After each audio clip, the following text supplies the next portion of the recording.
नमस्कार दोस्तों, स्वागत है आपका अपने YouTube चैनल यूनिक स्टार पर। दोस्तों, अभी तक हम लोगों ने हिंदी साहित्य के उद्भव एवं विकास से संबंधित 4 वीडियोस देख चुके हैं। ये 5वां वीडियोस है दोस्तों, और ध्यान रखिएगा सब एक दूसरे से लिंक है, इसलिए सबको देखना बड़ा ज़रूरी है। तो एक तरफ से सारे वीडियोस को देखते आइए और नोट्स बनाना नहीं भूलिएगा दोस्तों। अब हम लोग अपने इस कड़ी को आगे बढ़ाते हैं और भाग 5 हिंदी साहित्य के इतिहास में अब हम लोग पढ़ेंगे दोस्तों। हिंदी साहित्य का प्रारंभ कब से माना जाता है और किन लोगों ने माना है। इसको ऐसे समझना है कि मिश्र बंधु का नाम आप लोग सुने हैं। इससे पहले मैंने जो है मिश्र बंधुओं को बताया हुआ था। जो ऐतिहासिक ग्रंथ लिखा हुआ है मिश्र बंधु विनोद, इन्होंने एक ऐतिहासिक ग्रंथ लिखा है दोस्तों हिंदी से रिलेटेड। ऐतिहासिक इनका जो ग्रंथ है ये है मिश्र बंधु विनोद। इसमें इन्होंने बताया है कि हिंदी साहित्य या हिंदी का आरंभ 643 ईस्वी में होता है। 643 ईस्वी बताया है। अच्छा, मिश्र बंधु ये ना 3 भाई थे। ये 3 भाई थे और तीनों का नाम हमने बता रखा है, ठीक है ना। इन तीनों का नाम आपको जानना चाहिए। सुखदेव बिहारी मिश्र, सुखदेव बिहारी मिश्र, श्याम बिहारी मिश्र और गणेश बिहारी मिश्र। ये 3 भाइयों ने मिलकर के मिश्र बंधु विनोद लिखा था और इसी में इन्होंने बताया कि भाई ये जो हिंदी साहित्य का आरंभ है वो 643 ईस्वी माना जाता है। फिर आते हैं राम कुमार वर्मा, बहुत ही प्रसिद्ध लेखक कहिए इनको, हिंदी साहित्य में काफ़ी उदार है इनका।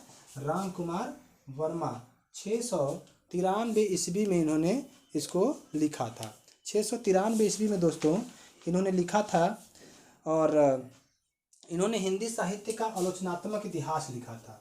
इन्होंने जो हिंदी साहित्य का आलोचनात्मक इतिहास बताया है, हिंदी साहित्य का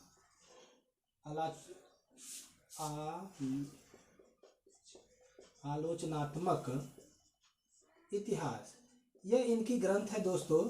जैसे मिश्र बंधु विनोद ने लिखा हुआ है, मिश्र बंधु ने लिखा है, वैसे राम कुमार वर्मा ने हिंदी साहित्य का आलोचनात्मक इतिहास लिख करके उसमें बताया कि 693 ईस्वी से हिंदी का उद्भव माना जाता है। अब आते हैं राहुल सांकृत्यायन अथा तो घुमक्कड़ी जिज्ञासा की जो बात करते हैं, ठीक है ना। इन्होंने जो है बताया है 769 ईस्वी, ठीक है ना। इन्होंने 769 ईस्वी बताया हुआ है दोस्तों।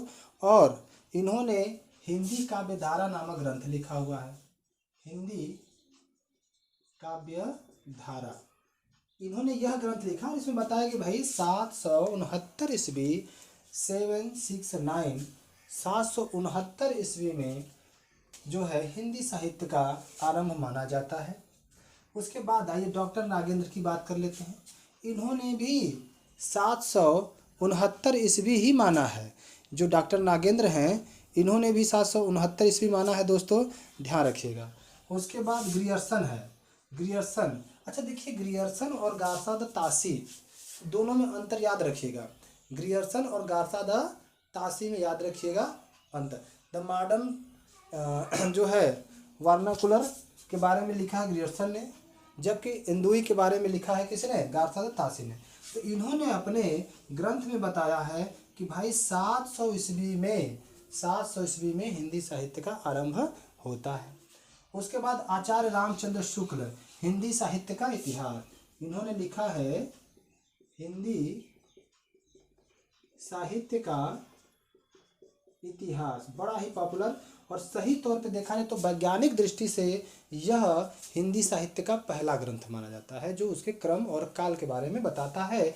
इसी में दोहरा नामकरण हुआ है, जो काल विभाजन हुआ है उसका दोहरा नामकरण हुआ है दोस्तों। हजारी प्रसाद द्विवेदी ने 3 ग्रंथ लिखे हैं। 3 ग्रंथ इनके बड़े बड़े हैं दोस्तों, जैसे आदि साहित्य में हिंदी की भूमिका, ऐसे करके 3 ग्रंथ हैं, ठीक है ना। और ध्यान रखिएगा कि इनको याद रखना पड़ेगा, पीछे मैंने सब लिखवा रखा है, ठीक है ना। आइए तो हम लोग बात करते हैं शिव सिंह सेंगर, शिव सिंह सरोज इन्होंने लिखा हुआ है। इन्होंने शिव सिंह सरोज नामक लिखा हुआ है ग्रंथ, और उसमें इन्होंने बताया कि भाई ये 7वीं शताब्दी जो है इसका मतलब उद्भव है। उसके बाद हम लोग बात करते हैं तो हिंदी साहित्य की भूमिका, हिंदी साहित्य का उद्भव एवं विकास। ध्यान रखिएगा, एक तो हिंदी साहित्य की भूमिका की बात करते हैं, फिर हिंदी साहित्य का उद्भव एवं विकास की बात करते हैं दोस्तों। इसको ध्यान रखिएगा। तो इस तरीके से देखा जाए तो ये जितने कवि हैं सब के सब, जो लेखक कहिए, इन्होंने अपने अपने हिसाब से अपनी जो है शोध के अनुसार बताया है कि कौन सा कितना सन से स्टार्ट होता है। चलिए अब आगे बढ़ते हैं। अब हम हिंदी के प्रथम रचना और कवि की बात करेंगे दोस्तों। देखिए हिंदी की पहली रचना की अगर हम बात करें तो एक है दोहा कोश, जिसको लिखा है सरहपा ने। और सरहपा जो है सहजयान के प्रवर्तक हैं। यूँ कहिए कि इन्होंने सहजयान नामक एक धर्म बनाया था, उसके प्रवर्तक हैं। और इनको माना जाता है सिद्धों का प्रथम कवि। तो सिद्धों के ये प्रथम कवि थे, मतलब सिद्धों में यह प्रथम कवि और सहजयान के प्रवर्तक माने जाते हैं। इनकी ही रचना है दोहा कोश, जो मुक्तक दोहों में लिखा हुआ, मुक्तक छंद वाले दोहे हैं, इनमें लिखा हुआ दोस्तों, ठीक है ना। तो ध्यान रखिएगा, सरहपा के दोहा कोश को भी पहली रचना मानी जाती है।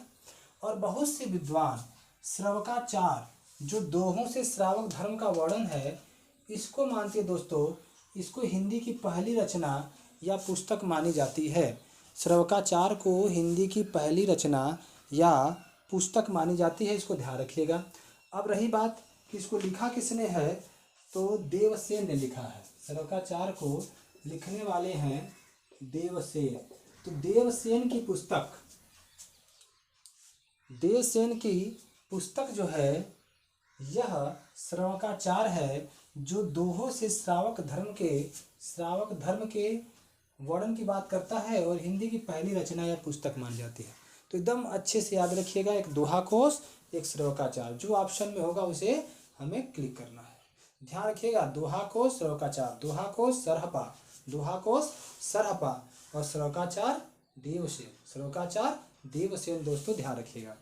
अब देखिए, अब आता है कि हिंदी के प्रथम कवि। तो प्रथम कवि एक नहीं है, याद रखिए, इसको अलग अलग लेखकों ने, अलग अलग साहित्य के विद्वानों ने अलग अलग माना है। तो अगर किसी का नाम आ जाए, किसी के अनुसार आ जाए, तो आपको लिखना पड़ेगा, आपको याद करना पड़ेगा। तो इसको ध्यान से समझिए कि सरहपा को माना है किसने, राहुल शंकरित्यायन, जो आपके सहजयान के प्रवर्तक हैं या संस्थापक हैं। सहजयान के संस्थापक कहिए इसको, या इन्हें कहिए सिद्धों में प्रथम कवि। ध्यान रखिएगा, सिद्धों में प्रथम कवि। तो सहजयान के संस्थापक सरहपा को राहुल शंकरित्यायन, देखिए सरहपा सांकृत्यायन, तो याद करने का एक सिस्टम बन जाएगा कि सरहपा सांकृत्यायन याद हो जाएगा, ठीक है ना। उसी तरह स्वयंभू राम कुमार वर्मा ने कहा कि भैया स्वयंभू जो है इसके क्या है, प्रथम कवि हैं, या प्रथम जो भी है हिंदी साहित्य में इसको प्रथम माना गया, प्रथम कवि के तौर पर राम कुमार वर्मा ने। शिव सिंह सेंगर ने पुष्य या पुंड को माना है। शिव सिंह सेंगर ने पुष्य या जो है पुंड को माना है। तो आप समझिए ना, शिव भगवान को आप पुष्प समर्पित कर दीजिए, और राम जो थे, दशरथ पुत्र राम, वो स्वयंभू थे। ठीक है ना, स्वयंभू राम। तो ध्यान रखिए, राम कुमार वर्मा स्वयंभू को मानते हैं। वैसे भी आलोचक थे ये ना, अपनी बात को सही कराते थे। मुंज को आचार्य रामचंद्र शुक्ल मानते थे। आचार्य रामचंद्र शुक्ल, मुंज शुक्ल। देखिए सब तुगलबंदी है। आप देखिए, म पर छोटा उपमात्रा, श पे छोटा उपमात्रा, आधा न आधा क, पूरा ज पूरा ल। तो आचार्य रामचंद्र शुक्ल एवं चंद्रधर शर्मा गुलेरी, ये दोनों लोग मुंज को मानते हैं। दोनों लोग किसे मानते हैं? मुंज को मानते हैं। दोस्तों इस बात को ध्यान रखिएगा। अब्दुल रहमान को मानते हैं हजारी प्रसाद द्विवेदी। हजारी प्रसाद द्विवेदी अब्दुल रहमान को मानते हैं। ठीक है ना। और विद्यापति को मानते हैं बच्चन सिंह। विद्यापति बच्चन सिंह। तो बचपन में विद्या सीखते हैं ना, बचपन में क्या करते हैं? विद्या सीखते हैं। तो विद्यापति बचपन में यानी बच्चन सिंह। ठीक है ना। उसके बाद देखिए, शालिभद्र सूरी को गणपति चंद्रगुप्त मानते हैं कि यह पहले कवि थे। तो आप देखिए ना, 1 2 3 4 5 6 7 7 लोगों के अकॉर्डिंग 7 प्रथम कवि हो गए। अब आपको लगेगा कि यार ये क्या बात है, हंसी की बात है कि भाई प्रथम पे 7 कैसे आ सकते हैं?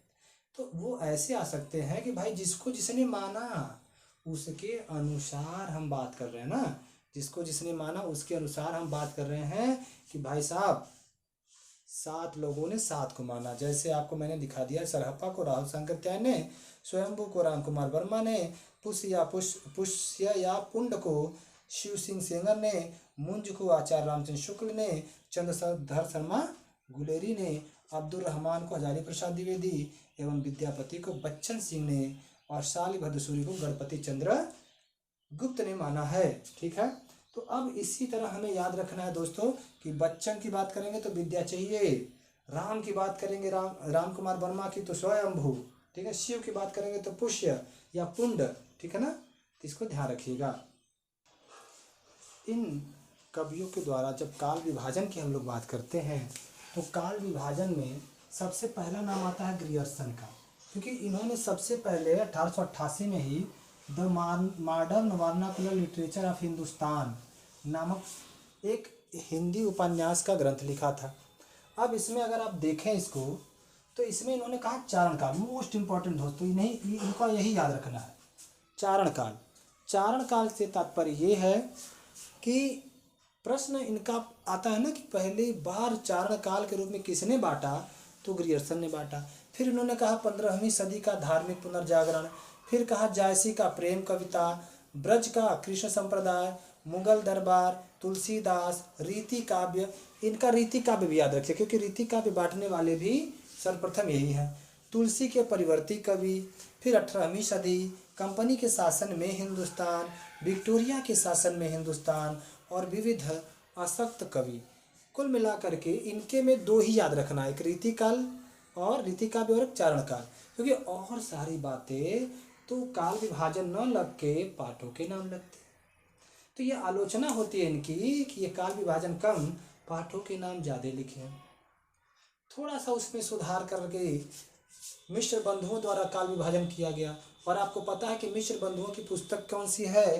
तो मिश्र बंधु विनोद इनकी बुक है ना, इनकी बुक है मिश्र बंधु विनोद, और ये 3 भाइयों के द्वारा लिखी गई है ना।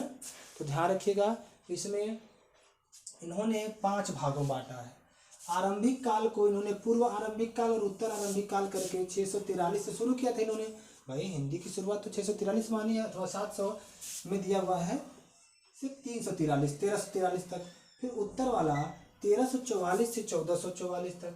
फिर माध्यमिक काल में भी पूर्व और प्रवण बांटा है। पूर्व वाला जो है 1444 से 1560 ईस्वी तक। उसी तरह प्रवण का 1561 से 1680 ईस्वी तक। अलंकृत काल, ये इनका याद रखना है दोस्तों, ये मोस्ट इंपॉर्टेंट है, क्योंकि पहली बार ऋत काल को इन्होंने अलंकृत काल कहा है। देख लीजिए, अलंकृत काल के तौर पे बांटा है, पूर्व अलंकृत काल और उत्तर अलंकृत काल।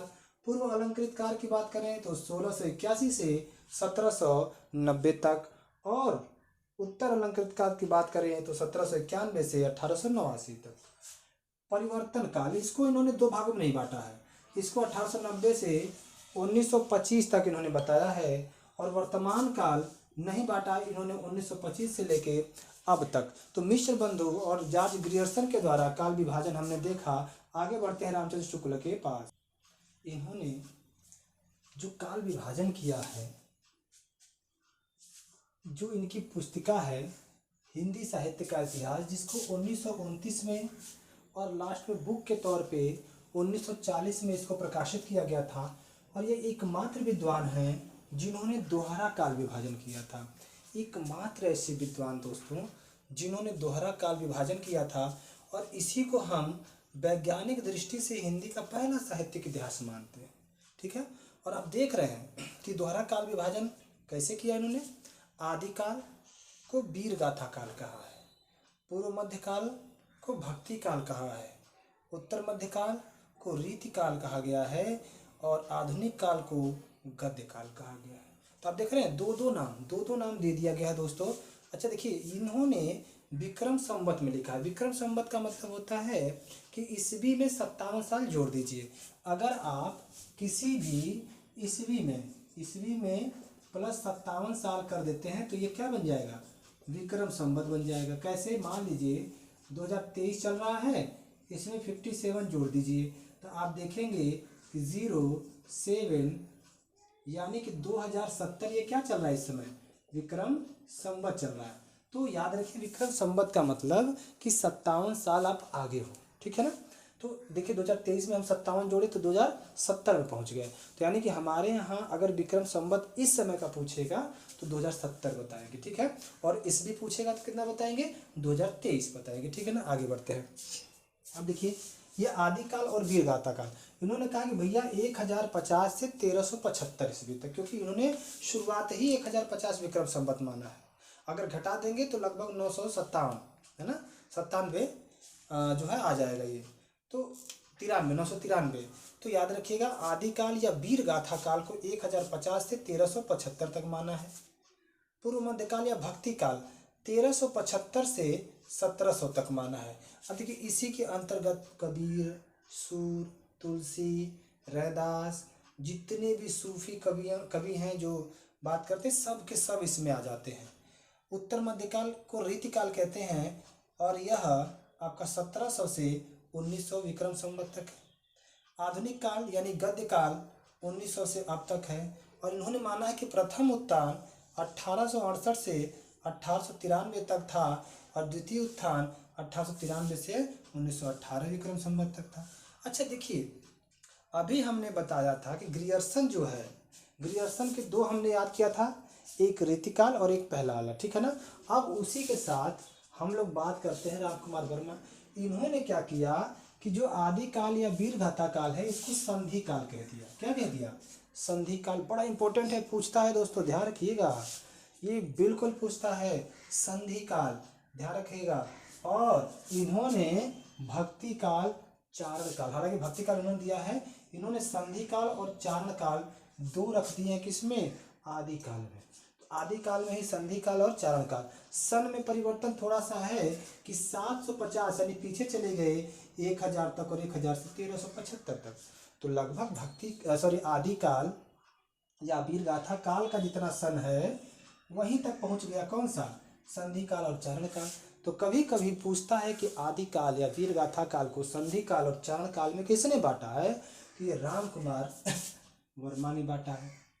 अब देखिए भक्ति काल सेम है, 1375 से 1700, रीति काल 1700 से 1900, और आधुनिक काल 1900 से अब तक। तो लगभग 3 तो सेम है, बस आपको रामकुमार वर्मा में यही 2 याद रखने हैं। और जो 100% ध्यान रखिएगा, IMP लिख लीजिएगा कि ये पूछता है एग्जाम में, पूछता है दोस्तों कि आदिकाल या वीरगाथा काल जिसको रामचंद्र शुक्ल ने कहा था को संधि काल और चारण काल किसने कहा है, तो रामकुमार वर्मा ने कहा है, रामकुमार वर्मा ने कहा है।